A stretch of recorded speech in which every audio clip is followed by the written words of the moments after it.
డాకు మహారాజ్ అసలు ఎంత ఎక్స్పెక్టేషన్ తోటి నేను ట్రైలర్లు 2 చూసి ఒక blockbuster level of content కనపడింది. ట్రైలర్ చూసిన తర్వాత ఆడియన్స్ని థియేటర్ వరకు రప్పించే కెపాసిటీ మీరు ట్రైలర్లో ఇచ్చిర్రు అని స్టఫ్ నేను ఒప్పుకున్నా. ఎందుకంటే బ్రహ్మాండంగా కనపడింది కాబట్టి. అంటే మీరు మన బాలయ్య బాబు గారికి వేసిన గెటప్ కావచ్చు, ప్రతిదీ అండ్ డీటెయిలింగ్లో చూసుకున్నా కూడా ట్రైలర్ చాలా బ్రహ్మాండంగా కట్ చేసిర్రు, ఎక్స్పెక్టేషన్ పెంచిర్రు. మీరు అనుకున్నట్టే టికెట్లు కొనుక్కొని థియేటర్ వరకు అయితే జనాల్ని రప్పించుకోగలిగిర్రు ఇవాళ. కానీ నాగవంశీ గారు, మీరు డబ్బులు పెట్టిన డబ్బులు మాకు మీ ప్రొడక్షన్ లెవెల్ ఆఫ్ క్వాలిటీ అనేది మాకు క్లియర్గా తెర మీద బ్రహ్మాండంగా కనపడ్డది, అంటే ఈచ్ అండ్ ఎవ్రీ సీన్లో కూడా. కానీ ఏం జరిగింది ఒక్క విషయం నేను చెప్పాలనుకుంటున్నాను అండి. ఏం జరిగిందంటే నిన్న నేను చెప్పినట్టే మీరు ఈ ట్రైలర్లో చూపించిన ఎలిమెంట్స్ అన్నీ కనపడుతూనే మీరు కథని గ్రిప్పింగ్గా రాసుకోగలిగితే మాత్రం ఇది ఒక షోర్ షాట్ బ్లాక్ బాస్టర్ హిట్, సంక్రాంతికి అమ్మ బ్యాన్ సినిమా అని నేను నిన్న చెప్పడం జరిగింది.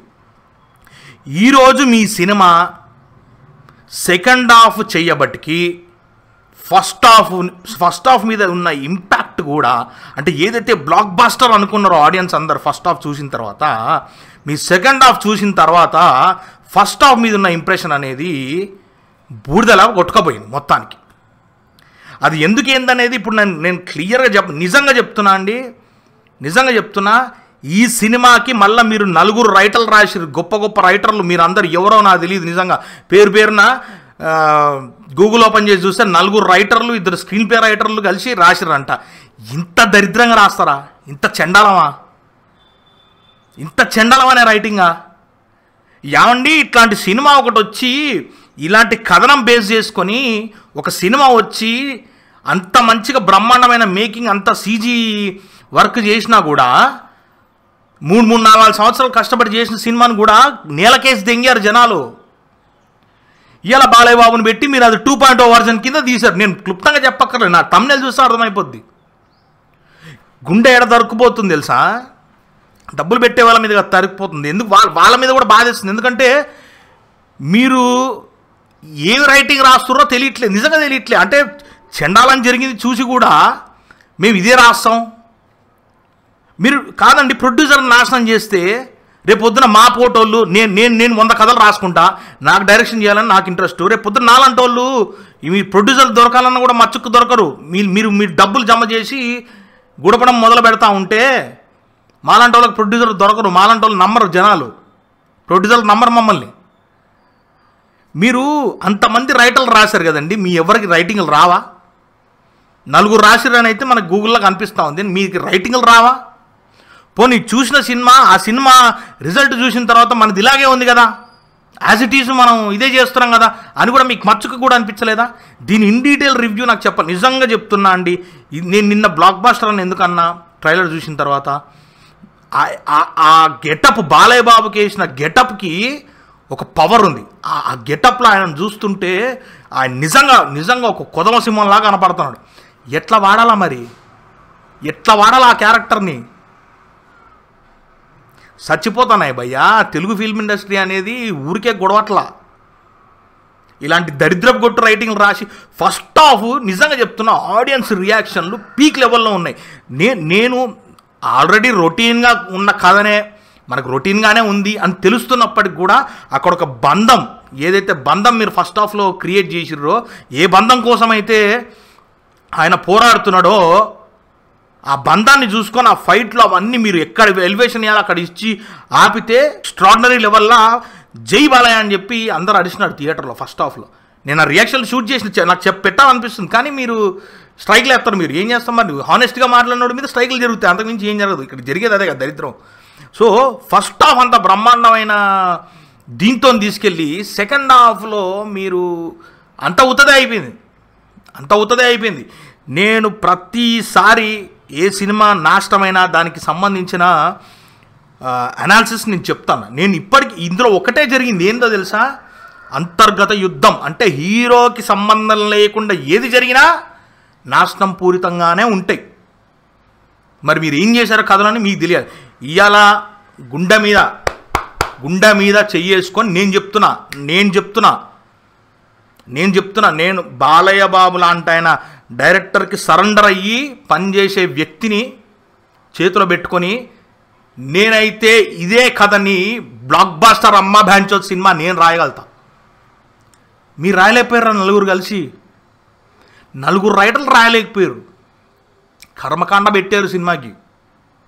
నిజంగా చెప్తున్నా, ఇది ఒప్పుకోవాల్సిన నిజం. ఇది ఫస్ట్ హాఫ్ అసలు నేనే ఎక్సైట్ అయిపోయాను. అరే ఫస్ట్ హాఫ్ వేరే లెవెల్లో తీసుకెళ్ళిండు. సరే రొటీన్ కథ అయినా ఏదైనా కూడా ఆ మేకింగ్ పరంగా మంచి నీట్ స్క్రీన్ ప్లే తోటి నీట్గా ఆడియన్కి అర్థమయ్యే విధంగా చాలా బ్రహ్మాండంగా తీసుకెళ్ళిండు. ఆయన అంతర్గత యుద్ధం జరుగుతుంది, చూద్దాం, రిలేట్ అవుతున్నాం మనం ఖచ్చితంగా అని చెప్పి కూర్చుంటే అదా సెకండ్ హాఫ్. నేను రాస్తా భయ్యా, నేను చెప్తున్నా, ఇంతమంది బాబీ కొల్లి గారు మీరు నలుగురిని పెట్టుకున్న నలుగురు రైటర్లు రాసుకుంటున్నారు. నేను ఒక్కడనే విత్ స్క్రీన్ ప్లే డైలాగుతో సహా అమ్మ బ్యాంచో సినిమా నేను ఇస్తుండే. ఆ గెటప్లో బాలయ్యని నేను రాస్తుండే సీన్లు, అమ్మ బ్యాంచో సీన్లు నేను రాసేటోని. ఇంత చిల్లర రైటింగా? కళ్ళకు కనపడుతున్నా కూడా ఏం జరుగుతుందో తెలియట్లేదా? ఏం రాయాలో తెలీదా? బాలయ్య బాబు గారి గురించి ఇంటెన్షన్ కాదు ఇక్కడ, సినిమాని సావదెంగుతాడు చూసావా, అది ఇంటెన్షన్ నాది. సినిమాని గుడిపితే ప్రొడ్యూసరే గుడుతారండి, డిస్ట్రిబ్యూటర్లు ఎగ్జిబ్యూటర్లు వీళ్ళే గుడుతారు. ఎవరి పేమెంట్లు వాళ్ళకి వెళ్ళిపోతాయి. మన బాలయ్య బాబు గారు మరి పాపం ఆయన రెమ్యునరేషన్ ఆయన అందరికంటే తక్కువనే తీసుకున్నా, అందరికీ తెలుసు, జనాలు అందరికీ తెలుసు. ఇలా టికెట్ రేట్లు పెంచకపోయినా కూడా మీరు ఒక పలానా సినిమా సెకండ్ హాఫ్ వల్ల చచ్చిపోయిందండి. ఫస్ట్ హాఫ్ ఇంకేముంది అసలు? ఫస్ట్ హాఫ్ ఇచ్చిన హైపు మీరు సెకండ్ హాఫ్లో వీర కుమ్ముడు గుమ్ముతాడు. ఆ క్యారెక్టర్ డాకుమారాజ్ అనే క్యారెక్టర్ వచ్చి వీర కుమ్ముడు గుమ్ముతాడు. అసలు వేరే ఉంటుంది సినిమా అనుకుంటే బూర్ది గుమ్మడికాయ చేసి గుండుకు మొత్తం సున్నం పూసి ఆడ పక్కన కూర్చోబెట్టారు. చూసాం, ఒక రిజల్ట్ చూసాం ఆల్రెడీ.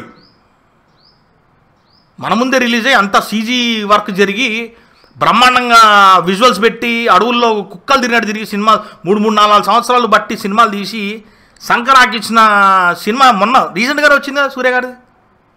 మరి అప్పటికి మీకు తెలియలేదా? అసలు కనిపెట్టలేకపోయారా?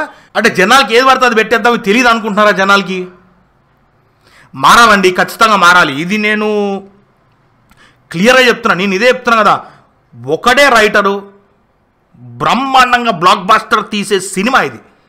డాకు మహారాజ్ని ఒక నెక్స్ట్ లెవెల్కి తీసుకెళ్ళొచ్చు విత్ రైటింగ్. ఆ రైటింగ్తోనే మీరు ఇలా డాకు మహారాజ్ని బోర్లా బొక్కలేసి మూతుకురికి కొట్టి పళ్ళు రాలగొట్టిర్రు. నగ్న సత్యం, హానెస్ట్గా చెప్తున్నా, గుండె మీద చేసుకొని చెప్తున్నా. నేను రాసిన బ్లాక్ బాస్టర్ హిట్ కొడుతుండే భయ్యా, నేను చెప్తున్నా కదా, నేను రాసిన బ్లాక్ బాస్టర్ హిట్ కొడతా, ఒక్కడిని రాస్తా. రైటింగ్ మారండి భయ్యా, రైటర్ని మార్చుకోండి. బాబీ కొల్లి గారు మీకు సర్వ టాలెంట్ డైరెక్షన్లో కనబడింది మాకు తెలుసు. ఆ cinema me level of making కూడా మాకు తెలుసు. కానీ కథల దగ్గర నికృష్టం కావద్దు, నీరసం కావద్దు. కథలు తప్పుగా ఎంచుకున్నప్పుడు మీరు ఎంత బ్రహ్మాండమైన డైరెక్టర్లు అయినా సరే మీకు 2వ సినిమా 3వ సినిమాలు వస్తాయేమో, కానీ తర్వాత మీరు ఎంత గొప్ప డైరెక్టర్ అయినా కూడా రైటర్ లేకపోతే డైరెక్టర్ కూడా ముష్టి కిందికి వెళ్ళిపోయే పరిస్థితి క్రియేట్ అవుతుంది. రైటర్లు పెట్టుకోండి బాబు, రైటర్లు పెట్టుకోండి. రైటర్ల కొదవ ఉన్నది. కొత్త రైటర్ని బయట బొచ్చడి మంది కొత్త జనరేషను జనాలు ఆడ యంగ్ టాలెంట్ వెయిట్ చేస్తారు బయట, ఎత్తుకుర్రి. కానీ మనం ఎత్తుకాలే. ఎత్తుకపోతే మీకు ఐడియా ఇచ్చేవాడు కూడా దొరకడు. ఇవాళ నేను కూడా అసలు మీ సినిమాలో బొక్కలన్నీ తీసి చెప్తా క్లియర్గా. కానీ ఇప్పుడు చేస్తే అదొక స్పాయిలర్ కిందికి పోతుంది. నేను చెప్పాల్సిన తమ్నేలోనే చెప్పేసిన, చూసేవాడికి అర్థమైపోద్ది, చూసేవాడికి క్లియర్గా అర్థమైపోద్ది. కానీ చెప్తున్నా క్లియర్గా, బొక్క ఆ బొక్కలో అసలు మీరు ఏం చేసి ఉంటే బ్రహ్మాండంగా బ్లాక్ బస్టర్ అయ్యేదో నా దగ్గర ఉన్నాయి. నేను ఫార్ములాలు చెప్తే అన్నా, మీరు ఎందుకన్నా తీసేది, మీరు ఎందుకన్నా రాసేది? ఇప్పుడు నాకున్న టాలెంట్, నాకున్న రైటింగ్ స్కిల్స్ అని నేను నీకు చెప్తే మీరెందుకన్నా తీసేది? ఇంకా ఎతకండి, బయటికి వెళ్ళి టాలెంట్ ఎతకండి. గొప్ప హీరోలని ఇవ్వకపోయినా చిన్న హీరోలను ఇచ్చి వాళ్ళ కథని ఇచ్చి కనీసం ప్రూవ్ చేసుకునే అన్న అవకాశం అన్న ఇవ్వండి కొత్త వాళ్ళకి. ఎంతసేపు మేమే తీసుకుంటామంటే మీరే ఉండండి. ఇంకా సినిమా అనేది ఉండదు. ఇంకా ఆర్టిస్టులు అలా మిగిలిపోతారు, డైరెక్టర్లు అలా మిగిలిపోతారు, కొత్త రైటర్లు రారు, ప్రొడ్యూసర్ డబ్బంతా పోతూ ఉంటుంది, మీరే మిగిలి కూర్చోండి. ఇంకా మళ్ళా కలుద్దాం నెక్స్ట్ సినిమాలో.